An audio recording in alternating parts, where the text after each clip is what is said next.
Bago may lipat sa batasan pambansa ang labi ni Congressman Iggy Arroyo, nakapanayam ng GMA News ang dalawang sumaanak niyang sina Bianca at Dina. Paglilinaw nila, wala silang pinapanigan kina Aleli Arroyo at Grace Ibuna, pero sinusunod lamang nila ang bilin ng ama. Balita hatid ni Trisha Zafra. Kahit ano ang kanilang pinagdaraan ng magkapatid, palagi raw may solusyon ang amang si Congressman Iggy Arroyo.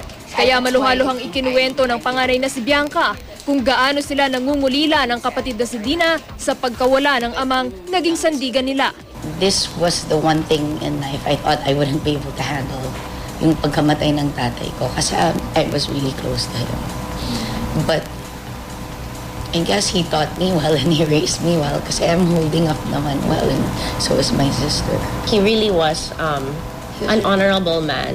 He was very kind and he was a great gentleman.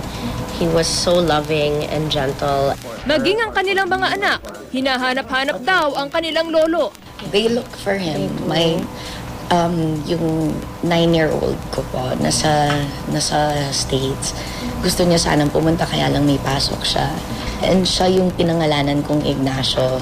Siya yung close amongst my children. Even the older ones are close to him. Pero sabi niya, he's been telling me over the past year, I miss Papacito.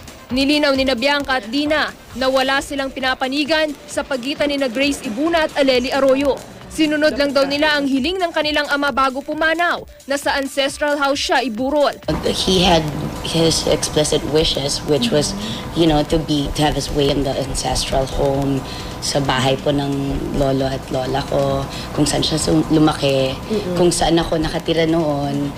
And yun lang talaga yung gusto niya. Tsaka hindi naman sa we're taking sides, kaya lang nakita talaga namin na masaya siya within the past 6 years kay Tita Grace. Nakita namin na inalagaan siya nung may sakit siya. Pero napagkasundo ang ding iburol ang labi ng kongresista sa bahay ni na Aleli.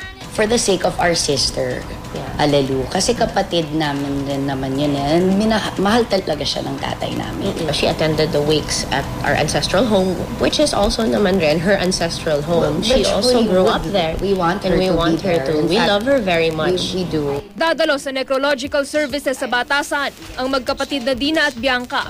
Nais daw sana ni Aleli na magsalita roon, pero batay sa orihinal na plano ayon kay Speaker Sonny Belmonte, si Bianca lang daw ang magsasalita. Trisha Zafra, GMA News.